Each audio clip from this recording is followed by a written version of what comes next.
The prairie wind whispers secrets, but some secrets scream. Imagine a lone woman, miles from any soul, her cabin a fragile speck against the vast, unforgiving wilderness. One blood-red sunset, a dying man collapses on her doorstep. A warrior, his body broken, his people unknown. She offers him sanctuary, a choice between her deeply held compassion and the brutal law of survival. But when dawn breaks and the thunder of 100 hooves shakes the earth, she discovers her act of mercy might ignite a war. What would you do? Stay tuned for a story of courage, betrayal, and the day the frontier held its breath. The wind, a relentless beast, clawed at Sarah Henderson's small cabin, threatening to rip the sod roof from its moorings and scatter the fruit of her labor across the vast, indifferent plains of the Montana Territory. It was the late summer of 1875, and the air, thick with the scent of dying grass and distant rain, carried an unnatural chill. This wasn't just wind, it was a harbinger, the kind of tempest that old Jedediah, her closest neighbor a good 5 miles east, called a reckoning storm. Sarah, a woman sculpted by hardship rather than years, though both had left their mark, pressed her forehead against the grimy pane of the cabin's single window. Her husband, Thomas, had put that window in himself, a small square of precious glass, hauled all the way from Miles City. He'd been dead 3 years now, taken by the lung fever, leaving Sarah with this 20-acre homestead, a stubborn mule named Esau, and a solitude so profound it often felt like a living entity. The sky was a bruised purple, the color of a fresh contusion, and the horizon had vanished behind a roiling wall of dust and debris. The chickens were huddled in their coop, silent and terrified. Esau, usually stoic, brayed nervously from his lean-to, the sound nearly swallowed by the wind's mournful howl. "Easy boy," Sarah murmured, though he couldn't hear her. She wasn't talking to the mule. She was talking to the fear coiling in her own belly. Storms on the prairie were a brutal affair, capable of erasing landmarks and lives with equal dispassion. She'd done all she could. The shutters were latched, the water barrel was as full as she could manage, and a small fire crackled in the hearth, more for comfort than warmth. The air was already gritty dust, settling on every surface a fine ochre powder that tasted of the raw earth. As the heart of the storm descended, turning midday into a suffocating twilight, Sarah retreated from the window. The cabin groaned under the assault timbers, creaking like an old ship in a monstrous sea. She sat at the rough-hewn table Thomas had built, her hands clasped tightly in her lap, listening to the symphony of destruction outside. It was in moments like these that the isolation felt most acute, when the sheer untamed power of the land reminded her how insignificant she truly was. Hours passed, or perhaps it was an eternity. The wind shrieked, then moaned, then gradually, grudgingly began to subside. The violent drumming of debris against the walls softened to a sporadic patter. Through the window she saw the dust begin to settle, revealing a landscape remade, scoured clean. It was then, as a fragile, watery light began to seep back into the world, that she heard it, a sound distinct from the storm's fading chorus. A low groan, human and agonizingly close. Her heart leaped into her throat. It couldn't be. No one would be out in this. She snatched Thomas's old Winchester from its pegs above the door, her movements swift and practiced. Fear was a constant companion, but it rarely paralyzed her. "Who's there?" she called out, her voice raspy from the dust and disuse. Only the sighing wind answered. Hesitantly, she unlatched the door, pushing it open a crack. The air outside was surprisingly cold, washed clean by the storm's fury, but still carrying the metallic tang of wet earth, and something else, something coppery and grim. There sprawled face down on her small weathered porch, half covered by a drift of storm debris and tumbleweeds, was a man, or what was left of one. He was Native American, his buckskin clothing torn and caked with mud and blood. A dark, viscous stain was spreading on the rough planks beneath him. His black hair, long and matted, fanned out around his head like a macabre halo. He wasn't moving.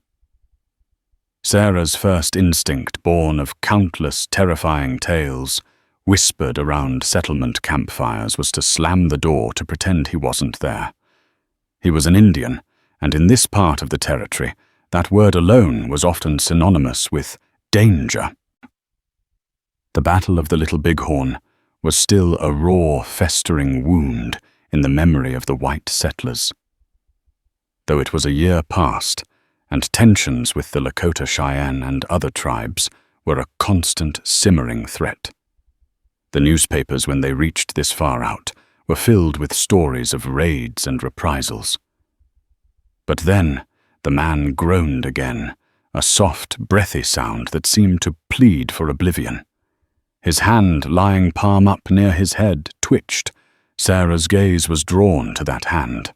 It was a strong hand, calloused and capable, but now it looked utterly vulnerable. She saw not an enemy, but a fellow creature brought low by the savagery of the storm, or perhaps by something far worse. Her late husband Thomas had always said, "Compassion ain't a weakness, Sarah. It's what separates us from the wolves." The stranger was heavier than he looked, a dead weight of muscle and bone. Gritting her teeth, Sarah managed to drag him inch by painstaking inch across the threshold and into the dim interior of the cabin. She laid him on the packed earth floor, not wanting to bloody her cot, the only bed she possessed. The scent of him, sweat leather blood, and the wild, earthy smell of the plains filled the small space, an alien intrusion into her solitary world. Kneeling beside him, she finally got a proper look at his face, or what she could see of it beneath the grime and drying blood. He was younger than she'd first thought, perhaps in his mid-20s. His features were strong, high cheekbones, a proud, aquiline nose, and a firm mouth now slack with unconsciousness. A jagged cut, already swelling, ran from his temple into his hairline. But it was the wound in his side that was most alarming. A dark, tearing gash that looked like it had been made by a knife or a broken spear shaft, vicious and deep. It was still oozing.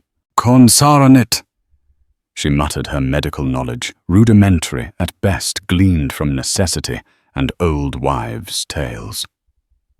She knew one thing for certain: if the bleeding didn't stop, he wouldn't see another sunrise. Her first priority was to clean the wound. She stoked the fire, adding precious wood until it blazed, then set a pot of water to boil.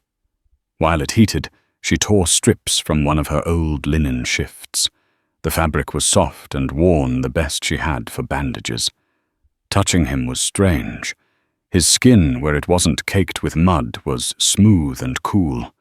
She tried to be gentle as she cut away the tattered buckskin around the wound in his side.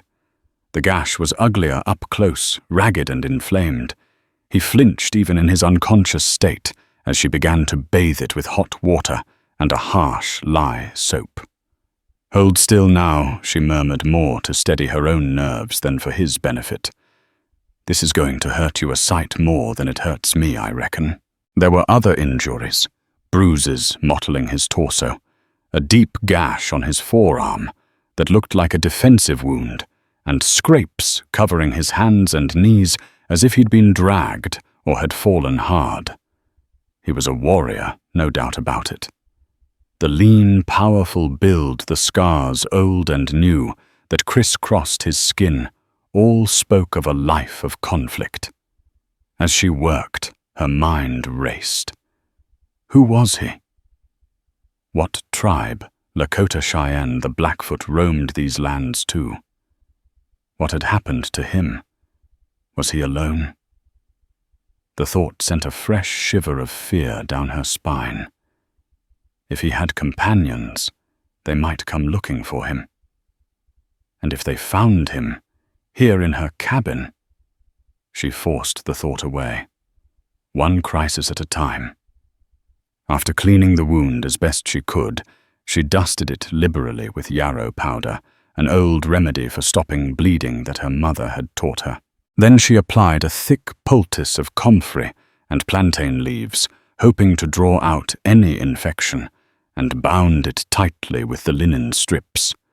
She did the same for the cut on his head and forearm. Throughout her ministrations, he remained largely unconscious, though he moaned and thrashed weakly a few times, his dark eyes flickering open for a moment, unfocused and unseeing, before fluttering closed again. In those brief instances, she saw a raw wildness in their depths, a spark of untamed spirit that even his grievous injuries couldn't entirely quench. By the time she finished, night had fallen completely. The wind had died down to a mournful whisper, and an eerie silence pressed in on the cabin. Sarah was exhausted, her back aching. Her hands stained with his blood. She slumped onto her stool, watching the stranger's chest rise and fall. His breathing was shallow but regular. He was still alive. For now. She debated what to do if he woke. Would he be hostile? Would he try to harm her?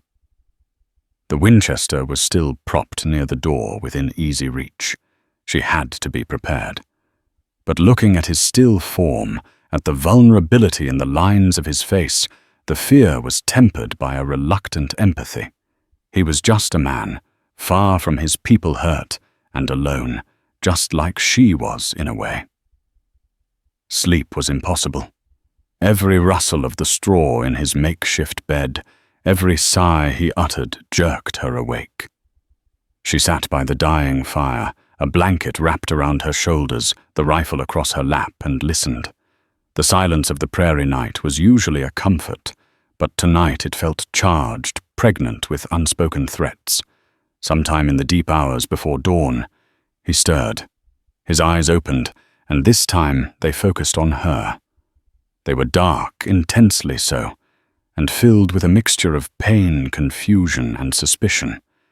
He tried to sit up, a grimace of agony contorting his features. "Easy now," Sarah said softly, keeping her voice low and calm, though her heart hammered against her ribs. "You're safe here. For now." He stared at her, his gaze unwavering. He didn't speak, perhaps couldn't or wouldn't. The silence stretched taut and heavy. He was assessing her, she knew, just as she was assessing him. An unspoken truce, fragile as spun glass, seemed to hang in the air between them. He was too weak to be a threat, and she, for reasons she couldn't fully articulate, even to herself, had chosen to help him. His eyes flickered towards the door, then back to her. There was a question in them, a desperate, silent inquiry. Sarah understood. "The storm. It brought you here. You're in my cabin." She paused. "You were badly hurt?" He closed his eyes for a moment, a spasm of pain crossing his face. When he opened them again, the suspicion was still there, but it was overlaid with a profound weariness. He gave a slight, almost imperceptible nod. It wasn't much, but it was a beginning. A fragile bridge of understanding across a vast chasm of culture, language, and fear. She offered him water, and he drank greedily, his hand surprisingly gentle as it brushed hers on the cup. 3 days passed in a strange, suspended reality. The stranger whom Sarah had silently begun to call Kyle in her mind, for the sharp, hawk-like intensity in his eyes when he was alert, hovered between life and death. His fever raged, then broke, then raged again. Sarah tended to him relentlessly, changing his poultices, forcing broth and water between his cracked lips, and speaking to him in low, soothing tones, though she doubted he understood her words. She learned the rhythm of his pain, the subtle shifts in his breathing that heralded a worsening or an easing of his condition. During his more lucid moments, his dark eyes would follow her as she moved about the small cabin, watchful and unreadable. He never spoke, not a single word, in any tongue she could recognize. The silence was a heavy cloak, sometimes companionable in its shared vulnerability, other times thick with unspoken questions and simmering distrust. Sarah found herself in a peculiar limbo. Her usual routines, tending her small garden, checking her traps, mending her clothes, were all colored by the presence of the unconscious warrior on her floor. She was acutely aware of the danger she had invited into her home. Every creak of the floorboards, every distant coyote howl, sent her heart into a gallop. She slept little, her senses on high alert, the Winchester always close at hand. On the 4th day, Kael's fever finally broke for good. He woke with a clarity in his eyes she hadn't seen before. He was still terribly weak, but the immediate threat of death seemed to have receded. He managed to sit up, propped against a sack of flour, and accepted a bowl of thin rabbit stew Sarah offered him. His eyes scanned the cabin, taking in every detail: the neatly stacked firewood, the few worn books on a shelf, the faded photograph of Thomas and her younger and smiling tucked into the mirror frame. His gaze lingered on the Winchester.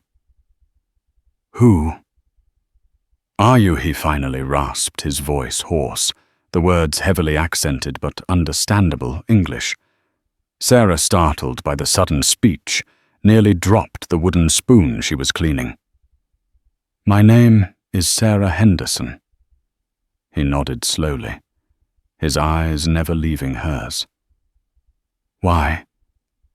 You help?" Sarah hesitated. How could she explain it? The sudden surge of compassion, the loneliness that sometimes gnawed at her, the memory of Thomas's words. "You were dying," she said simply. "I couldn't just leave you." A flicker of something unreadable crossed his face. He looked down at his bandaged arm, then back at her. "My people, they will look." A cold knot formed in Sarah's stomach. "What people? What tribe?" He was silent for a long moment, his gaze distant. "Lakota," he said finally, his voice barely a whisper. "Oglala." Sarah's blood ran cold. The Oglala Lakota, one of the most powerful and feared of the Sioux bands, especially since the government's continued violation of the Treaty of Fort Laramie. Their traditional hunting grounds in the Powder River country not so far from here had been increasingly encroached upon by settlers and gold prospectors, leading to bitter and bloody conflicts. If his people came looking for him and found him here in a white woman's cabin, the possibilities were terrifying. "What happened to you?" she pressed gently. "The storm." He shook his head, a shadow passing over his features. "No, not storm. Men. White men." He hesitated. "No, not white."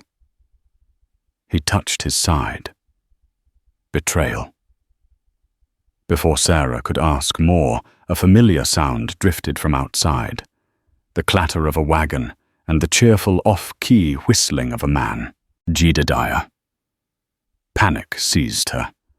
Jedediah was a good man, kind in his own gruff way, but he was also a staunch settler with a deep-seated mistrust of all Native Americans, fueled by stories of raids and losses.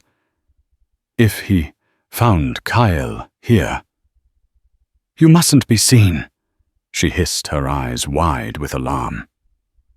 "Under the cot. Quickly."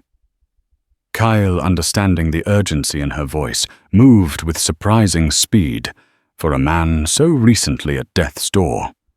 He slid from his makeshift bed and crawled beneath Sarah's narrow cot, pulling the thin blanket that covered it further down to conceal himself just as a heavy knock sounded on the door.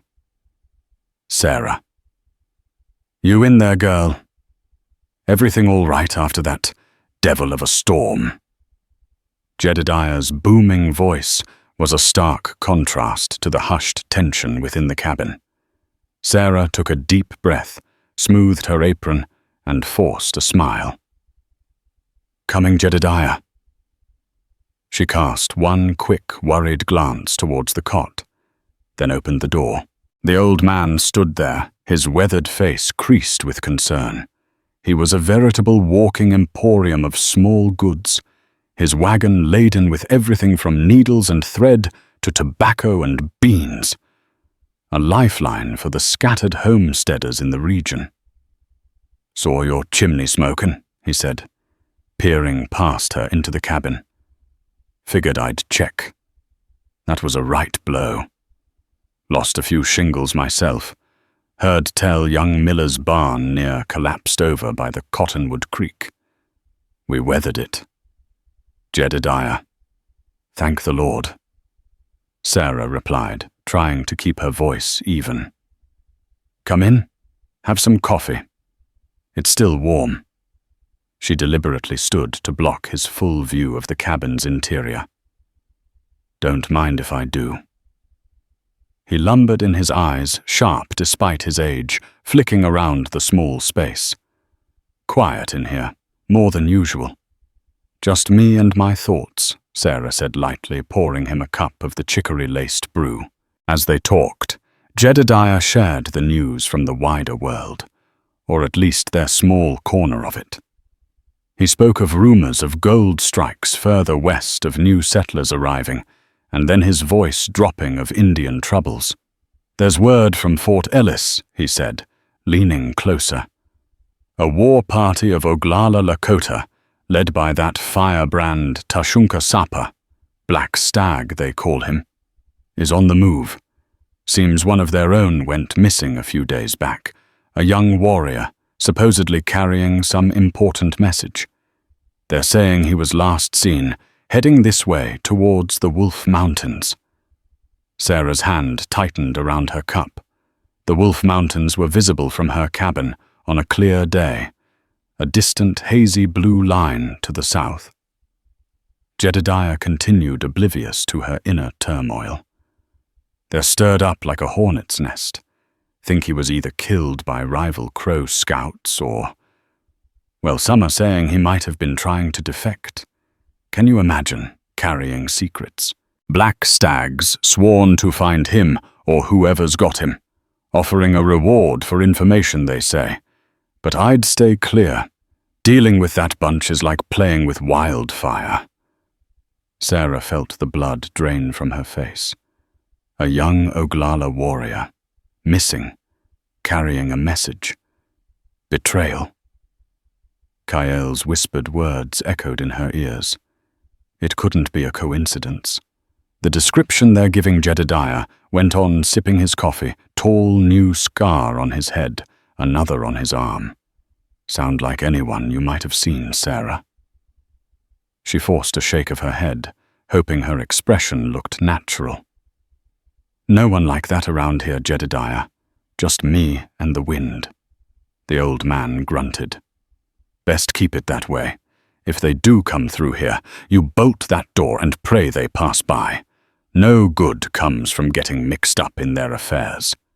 He finished his coffee and stood stretching his stiff limbs. Will best be on my way. Got to reach the Peterson place before dark. The air in the cabin grew thick with the unspoken. Jedediah's visit had shattered the fragile illusion of safety, replacing it with a palpable dread that clung to Sarah like the prairie dust. Kael, having overheard every word from beneath the cot, emerged pale and grim-faced. The name Tashunka Sapa had clearly resonated with him, his jaw tightening at its mention. Black Stag Kael, said his voice low and strained. "He is my brother." Sarah stared at him aghast. His brother. The leader of the war party searching for him. This tangled web was growing more intricate and dangerous by the moment. "Your brother is looking for you." "Then why did you say betrayal?" Kael sank heavily onto the stool, his head in his hands for a moment, before he looked up. His eyes filled with a deep anguish. "It is complicated. Not all Oglala think alike. There are factions. Some want peace to honor the treaties what's left of them. Others believe the white man will only understand one language war." He paused, choosing his words carefully. I carried a message. A warning. For a council. A secret council of chiefs who still believe negotiation is possible. About a planned raid. A raid on a settlement unprovoked. Designed to shatter any chance of peace, to force the hand of the army, to draw all Lakota into a larger war. A raid on settlers. Sarah felt a chill. "We're near the Judith Gap," he said. "A new settlement. They see it as an encroachment, a violation of lands they still claim, despite the Treaty of Fort Laramie. The faction planning it. They are led by a man named Mato Koda. Bear friend. He was once a respected warrior, but bitterness has twisted him." Sarah remembered the Treaty of Fort Laramie signed in 1868. It was supposed to guarantee the Lakota their sacred Black Hills and vast hunting grounds. But gold had been found in the Paha Sapa, the Black Hills, and the white man's promises had proven as fragile as autumn leaves. The ensuing anger and broken trust had fueled countless conflicts. "And your brother Black Stag?" Sarah asked. "Which side is he on?" Kael's expression was pained. "My brother. He walks a difficult path. He is a war chief. His heart is with the people, and the people are angry. He fears being seen as weak if he doesn't act." Mato Koda whispers in his ear, preying on his grief for warriors lost, for lands stolen. I do not know if my message about the planned raid would have swayed him, or if he would see me as a traitor for trying to stop it. "So who attacked you, Mato Koda's men?" "They suspected. They followed me, ambushed me near the Musselshell River. I thought I had lost them, but they were like shadows." He gestured to his side. "One of them. He was once my friend." The word friend was laced with a profound sorrow. Sarah absorbed this, her mind reeling. The man she had sheltered was not just a victim, but a key player in a dangerous internal tribal conflict, one that could spill over and engulf anyone nearby. Her small act of mercy had thrust her onto a stage where the stakes were incredibly high. The safety of entire settlements could rest on the information Kael carried if it could ever reach the right ears. Over the next few days, as Kael slowly regained some strength, a strange routine developed. He talked more hesitantly at first, then with growing openness. He told her about his life, his childhood on the plains, the traditions of the Oglala, the sacredness of the Paha Sapa. He spoke of the buffalo hunts, the spiritual ceremonies, and the growing despair as their way of life was eroded. Sarah, in turn, found herself sharing snippets of her own life, her journey west with Thomas, their dreams of building a future, the crushing loneliness after his death. She avoided talking about the prevailing anti-Indian sentiment among many settlers, sensing it would only create a wider gulf between them. One afternoon, as Sarah was kneading dough for bread, Khael's gaze fell upon the small, faded photograph of her and Thomas tucked into the mirror. He rose stiffly and walked over to it, his expression unreadable. "This man, your husband?" he asked. "Yes," Sarah said softly. "Thomas. He died 3 years ago." Khael studied the image intently. Thomas, younger, thinner, stood with his arm around a smiling Sarah, a backdrop of rolling hills behind them. There was an earnestness in Thomas's eyes, a kindness that the photograph had managed to capture. Khael's finger gently traced the outline of Thomas's face in the photo. Then he did something that made Sarah's breath catch. He pointed to a small, almost unnoticeable detail in the photograph, a beaded leather amulet Thomas wore around his neck, mostly hidden beneath his shirt. "This," Khael said, his voice filled with a strange reverence. "Where did he get this?" Sarah frowned, trying to remember. "That Thomas always wore it. He said an Indian brave gave it to him a long time ago." "Saved his life," Thomas said. "He was prospecting up in the high country before we were married. Got caught in a blizzard, fell into a ravine. This young brave from a hunting party found him, pulled him out, shared his fire and food until the storm passed. Thomas never knew his name or his tribe for sure, but he never forgot. Got him." Khael's eyes, when he turned back to Sarah, were wide with an emotion she couldn't decipher. Shock, disbelief, recognition.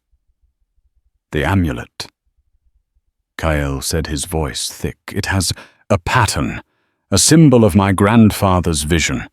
Only a few in our family line are permitted to create it to wear it." He looked back at the photograph, then at Sarah, a dawning understanding in his gaze. "The man your husband described, the place. It was near the Bighorn Mountains, wasn't it?" "Many winters ago." Sarah nodded slowly, a strange premonition prickling her skin. "Yes, I believe he said it was near there." Khael took a shaky breath. That young brave. The story was told in our lodges. A young warrior, out on his first solo hunt to prove his manhood, found a white man near death from cold and injury. He helped him against the council of some elders who said all whites were enemies. That young warrior. That was my father, Wanbli Gleska, Spotted Eagle. Sarah felt as if the floor had dropped out from beneath her.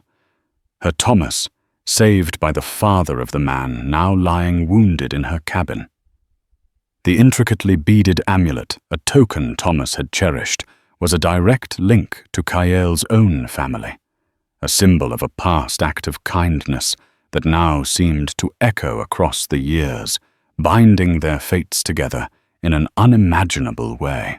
The fragile peace within the cabin, already strained by the knowledge of Black Stag's search, became almost unbearable with the revelation of the connection between Thomas and Khael's father.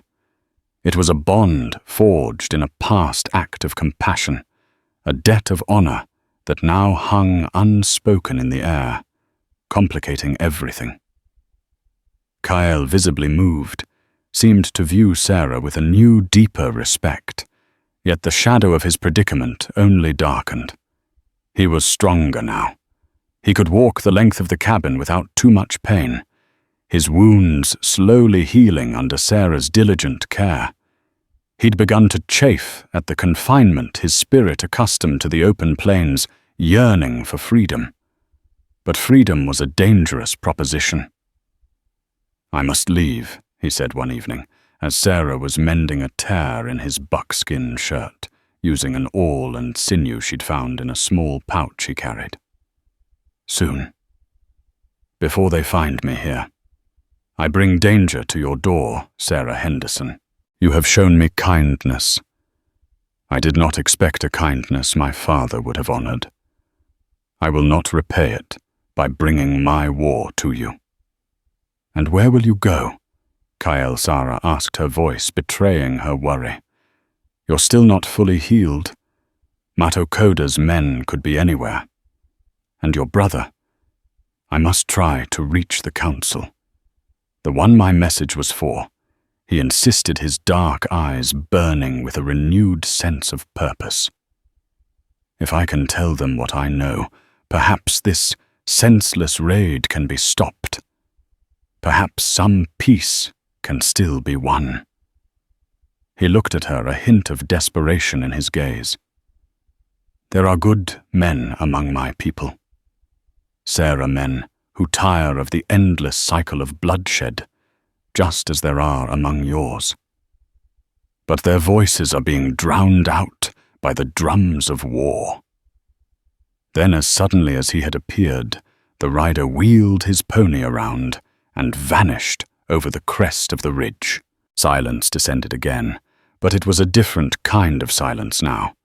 Charged, expectant, the quiet before a storm more violent than any meteorological event. He saw the smoke from the chimney, Kael said grimly, joining her at the door. "Or perhaps he saw you. He will report back." "To whom?" Sarah whispered. Kael's face was taut. "We will know soon enough." There was no more talk of Kael leaving. It was too late. They were discovered, or at least her cabin was now under suspicion. The fragile bubble of their seclusion had burst. That night, neither of them slept. Sarah kept the fire low, just enough to ward off the high prairie chill that seeped through the log walls.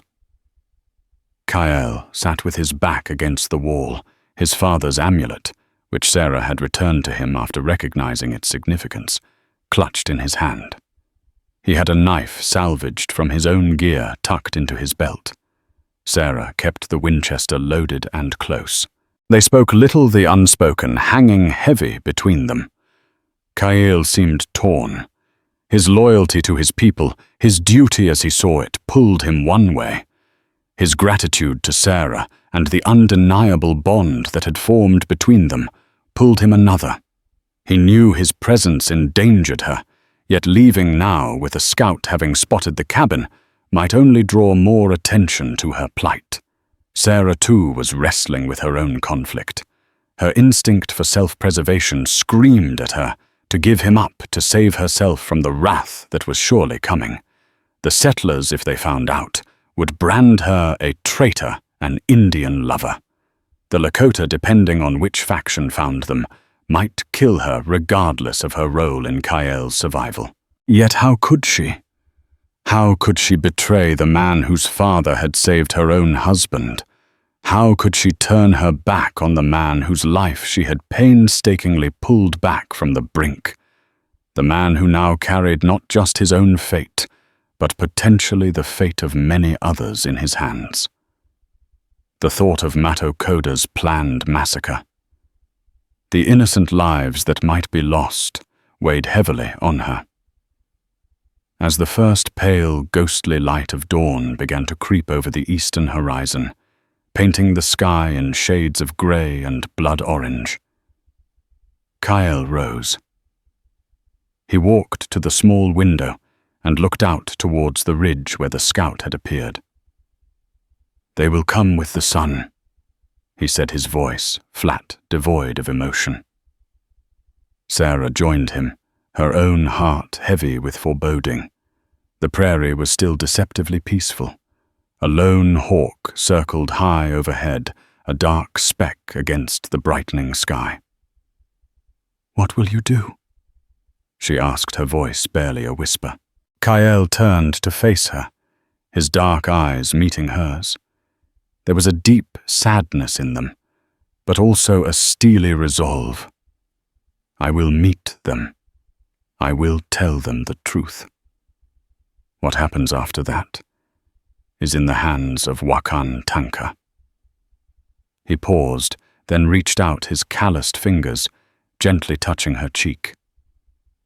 You have the heart of a warrior, Sarah Henderson, and the spirit of a kind woman.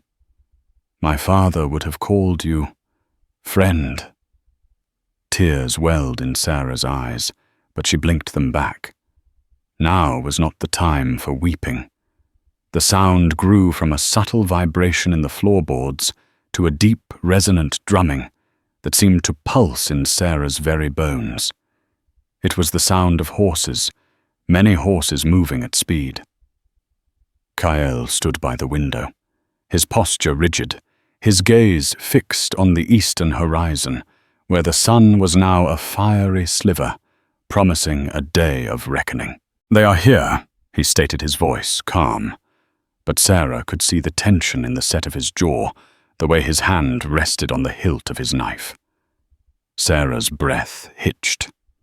She gripped the Winchester, its wooden stock smooth and cool beneath her clammy palms. Her small cabin, usually a sanctuary, suddenly felt like a trap, fragile and exposed. Through the narrow gap in the shutters, she could see them now. A wave of riders cresting the nearby rise, their forms dark and menacing against the blood-orange sky. It wasn't 100 warriors, perhaps not even 50, but it was enough to surround her small homestead a dozen times over, enough to strike terror into the heart of any lone settler. They fanned out a silent, disciplined crescent, their ponies churning up the dew-kissed prairie grass. Sunlight glinted off spear tips and rifle barrels. Feathered war bonnets and painted faces, stark and intimidating in the early morning light, created an image of primal power and impending doom. They halted a respectful distance from the cabin, a silent, formidable wall of men and horses. The only sounds were the snorting of their ponies, the creak of leather, and the sigh of the morning wind through the tall grass. The air crackled with an unspoken tension, so thick Sarah felt she could taste it. One rider, taller than the rest, his mount, a magnificent black stallion, detached himself from the group and slowly advanced. He wore a long, flowing, eagle-feather headdress that marked him as a man of great importance, a chief. His face was stern, etched with lines of authority, and perhaps Sarah thought a deep sorrow. As he drew closer, Sarah could see the family resemblance to Kael, the same high cheekbones, the proud set of his shoulders. This had to be Tashunka Sapa Black, Stag Kael's brother. Kael took a deep breath. Stay inside, Sarah. Whatever happens. No, she said, her voice surprisingly firm, even to her own ears. I took you in. I'll not hide behind my door now. She had made her choice somewhere in the long, sleepless hours of the night. She would face this with him. Before Kael could protest further, Sarah unlatched the door and stepped out onto the porch, blinking in the sudden brightness of the rising sun. She kept the Winchester held loosely at her side, not aiming it, but not relinquishing it either. Her heart hammered against her ribs like a trapped bird, but she forced herself to stand tall to meet the gaze of the approaching chief. Black Stag pulled his stallion to a halt, a few yards from the porch. His eyes, dark and piercing, swept over Sarah, taking in her worn dress, her determined stance, the rifle in her hand. There was no readable expression on his face, only an intense scrutiny that seemed to peel away her layers of fear and defiance. Then his gaze shifted to the doorway behind her. Kael stepped out, moving stiffly, but with a quiet dignity to stand beside Sarah. He was unarmed, save for the knife at his belt, his hands held open at his sides. A murmur rippled through the assembled warriors, a collective intake of breath. Kyle Black Stag's voice was deep resonant, carrying easily in the still morning air. It was not a question, but a statement of fact, heavy with unspoken emotions. Brother Kyle responded his own voice, equally measured. The two brothers stared at each other for a long moment, a silent conversation passing between them that Sarah could only guess at. Years of shared history of love, of loyalty, and now of apparent division and accusation hung in the space separating them. Black Stag's gaze flickered back to Sarah. This woman, he said, his English as clear and precise as Kyle's. She has harmed you. She holds you captive. Before Kyle could answer, Sarah spoke, her voice clearer and stronger than she'd dared hope. He came to my door, injured half dead from the storm, and from wounds inflicted by others. I offered him shelter and care, as any decent soul would. A few of the warriors shifted uneasily, their eyes darting between Sarah Kyle and their chief. Some faces showed open hostility, others a grudging curiosity. Decency is a rare commodity in these lands.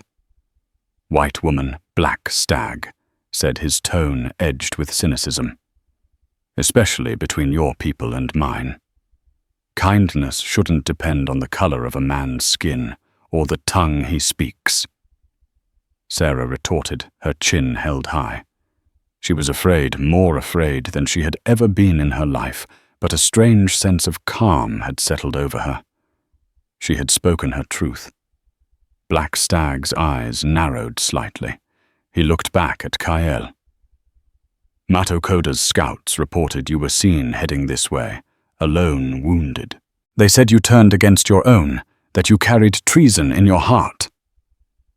Matokoda lies, Kyle stated firmly, his voice ringing with conviction. He and his followers are the true betrayers. They plan a massacre, brother. A raid on the Judith Gap settlement. They seek to plunge us all into a war we cannot win, a war that will destroy what little we have left. A louder murmur ran through the warriors this time. Some exchanged uneasy glances. The name Matokoda Bear Friend clearly evoked a reaction. He speaks of defending our lands, of avenging our dead. One warrior shouted from the ranks, his face contorted with anger. You always counseled caution, Kyle. Perhaps your caution has turned to cowardice. Courage is not found in needless slaughter. Koda Kyle shot back, his eyes flashing. It is found in seeking truth, in protecting the future of our children, not sacrificing them on the altar of blind revenge. The tension was a palpable thing, coiling around them like a rattlesnake ready to strike. Black Stag's gaze remained fixed on Kyle, then drifted to Sarah, lingering on her with an intensity that made her shiver despite the growing warmth of the sun. His eyes, so like Kyle's, seemed to hold a universe of conflict. Matokoda is a respected voice, Black Stag said. Slowly, his words directed at Kyle, but clearly meant for all his warriors to hear. He speaks of the broken treaty of Fort Laramie, of the sacred Paha Sapa, overrun by gold seekers of our children, starving because the buffalo disappear. His anger is the anger of many. Anger can be a fire that warms or a fire that consumes. Brother Kyle countered his voice, impassioned. Matokoda's anger blinds him. He seeks to lead us down a path of self-destruction. The raid he plans on the Judith Gap settlement. It is not a blow against our enemies. It is a trap. It will bring the full might of the pony soldiers down upon us, and it will give them the excuse they seek to drive us from these lands forever, or to exterminate us. A warrior older than most, with a face like weathered granite, rode his pony a step forward. Black Stag. Your brother has always been different. He learned the white man's tongue, read their books. Perhaps their words have poisoned his mind against his own people. My mind is not poisoned, Oglala said, addressing the elder warrior respectfully. It is opened. I have seen how the white man fights, how many they are. We cannot defeat them with arrows and scattered raids. We must be wise. We must choose our battles, and this one Matokoda seeks is a fool's errand designed to serve his own ambition and thirst for blood, not the good of the Oglala. Suddenly, Sarah felt a desperate urge to speak, to offer something, anything, that might shift the dangerous tide. Her eyes fell upon Kael's hand, where he still clutched the beaded amulet, his father's amulet. An idea, reckless and perhaps foolish, sparked in her mind. Chief Black Stag. She said, her voice trembling slightly but clear. Your brother speaks of betrayal. He also speaks of honor. There is a story, a connection. You may not know. All eyes turned to her. Black Stag's expression was unreadable, but he did not silence her. Kael looked at her, a question in his eyes. Sarah took a hesitant step forward, lowering the Winchester slightly, though not setting it down. Many winters ago, your father won Blee Gleska, Spotted Eagle. He saved the life of a white man, a prospector caught in a blizzard near death in the Bighorn Mountains. A flicker of surprise, then recognition, crossed Black Stag's face. Several of the older warriors murmured amongst themselves. The story was known. That white man, Sarah continued, her voice gaining strength, was my husband, Thomas Henderson. She gestured towards the open cabin door, towards the faded photograph. The amulet Kael now wears, the one his father made. My husband cherished an identical one given to him by Spotted Eagle as a token of that day. It was a bond of life given of honor between men, even if they were different. Black Stag's gaze was now fixed on the amulet in Kael's hand, then sharply back to Sarah, then to Kael. The warriors were silent, watching their chief intently. The revelation was unexpected, a strange twist in the already tense confrontation. My father spoke of this, Black Stag said.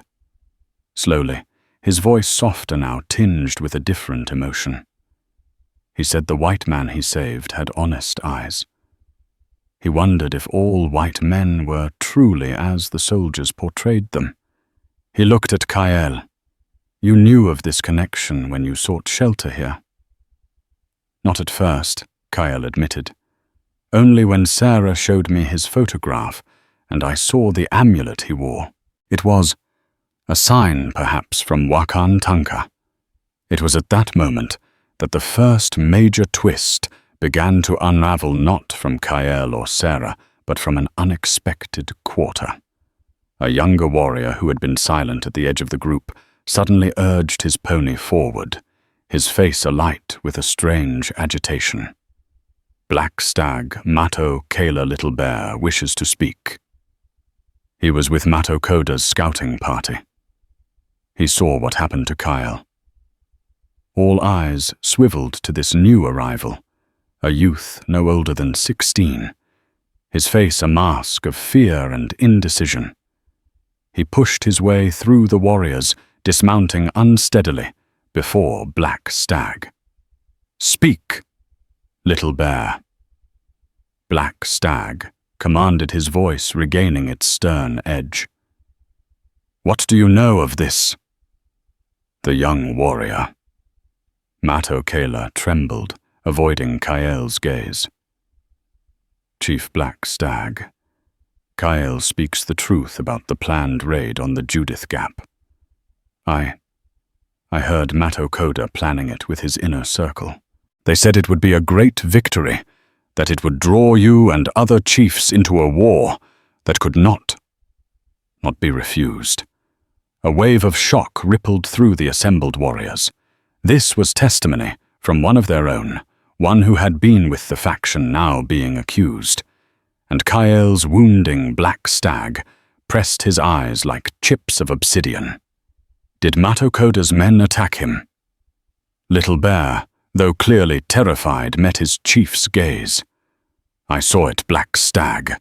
Red Hawk took money from the white men. They spoke of ensuring the raid happened. They laughed about how the fools in the settlement would die, and how the Lakota would be blamed pushing the army to clear all of us from the hunting grounds for good. They said it would make the land easier to claim. His voice broke on the last words. The atmosphere among the war party had shifted dramatically. The initial hostility towards Kael and Sarah had evaporated, replaced by a stunned, angry silence as the warriors processed the depth of the betrayal from within their own ranks. Some looked at Kael with newfound respect, others with shame for their earlier suspicions. Black Stag faced Kael, the fury in his eyes now tempered with a deep, weary sadness. Your warning, brother. It was true, truer and darker than I wanted to believe. He sighed, the sound heavy with the weight of his responsibility. Matokoda has long been a voice of anger, but I believed his anger was for our people. It seems it was only for himself. He then turned to Sarah, his expression softening almost imperceptibly. Sarah Henderson. He said, his voice losing some of its harshness. My brother Kael tells me you saved his life. Little Bear's testimony and the amulet of my father. It speaks of a debt of honor. My father was a man who valued courage and compassion wherever he found it. It seems those qualities still exist even in these dark times, even in a white woman's cabin on the edge of our dying lands. Sarah felt a wave of relief so profound it almost buckled her knees, but she stood her ground. I did what anyone should have done, Chief. Your brother was hurt. Now, he has truth to share that might save many lives, both Lakota and white. Black Stag nodded slowly. The immediate threat to Sarah seemed to have passed, but the larger situation was still fraught with peril.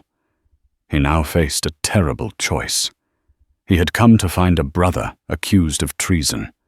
He had found a conspiracy that threatened to tear his tribe apart and ignite a devastating war. The raid on the Judith Gap. Black Stag amused his gaze distant. If Matokoda is indeed in league with these white men, then stopping that raid is paramount. But he has many followers, warriors, who believe his words who do not know of this poison. Some of them are here among your own men, Kael stated quietly, his eyes scanning the warriors, some of whom now looked distinctly uneasy, avoiding his gaze. They were not directly implicated in Red Hawk's treachery, but their allegiance to Matokoda's aggressive stance was known. Black Stag understood. His war party was not entirely unified. This news must be handled carefully, he declared. Red Hawk will be taken back to our winter camp. He will face the council, and his testimony will expose Matokoda's full treachery. He looked at Kael. And you, brother. Your path. Kael's gaze met Sarah's for a fleeting moment, a silent acknowledgement of the sanctuary she had given him. Then he turned back to Black Stag. I will ride with you. I must speak to the Council of Chiefs, those who still seek peace. My warning about the Judith Gap raid must be delivered. And now, with Little Bear's testimony and Red Hawk's capture, they will understand the true danger. We must stop Matokoda, before he unleashes this catastrophe. A difficult choice lay before Black Stag. To openly denounce Matokoda, now based on the testimony of a youth and a captured warrior, could split the Oglala further, perhaps even lead to open conflict between factions. Yet to do nothing was to allow the raid and the ensuing disaster to proceed. "We ride," Black Stag announced, his voice firm, leaving no room for argument. "We will take Red Hawk to the council fire. Kyle will speak. Little Bear will speak. The truth will be laid bare. Then the chiefs will decide Matokoda's fate and the fate of his war." He turned his stallion. "As for you, Sarah Henderson." He paused, looking at her small, solitary cabin, a tiny outpost of a different world amidst the vastness of the plains. "You have shown courage, and you have kept a debt of honor alive that spanned a generation. The Lakota do not forget such things, good or ill. For now, you will be safe. My warriors will know that this place is to be respected." It wasn't a promise of eternal friendship, but it was a powerful deterrent against any opportunistic raiders or misguided individuals from his tribe. He then issued a sharp command in Lakota. 2 warriors dismounted, and to Sarah's surprise, approached her porch. One laid a small bundle wrapped in soft deer hide at her feet. "A gift," Black Stag explained. "For your supplies used and for your courage. It is not much, but it is a token." He looked at Kyle one last time. "Mount up, brother. We have a long ride and a difficult truth to carry." Kyle met Sarah's eyes. "Thank you, Sarah Henderson," he said, his voice filled with a gratitude that needed no further words. "For everything." He then swung himself onto a pony one of the warriors offered him. He was still weak, but his spirit was clearly alight with renewed purpose. The war party, now with a captive and a new grim understanding, began to wheel their horses, preparing to depart. The immediate crisis had passed, transformed by shocking revelations and the courage of a few. But Sarah knew this was not the end of the story. It was merely the end of a chapter. The future of Kyle of the Oglala and of the fragile peace on the plains still hung precariously in the balance. The sun was higher now, illuminating a land that had witnessed yet another drama of betrayal honor, and the complex, often heart-breaking intersections of human lives. And so Sarah's ordeal ended, not with a bang, but with the quiet hum of a prairie rebuilding its fragile peace.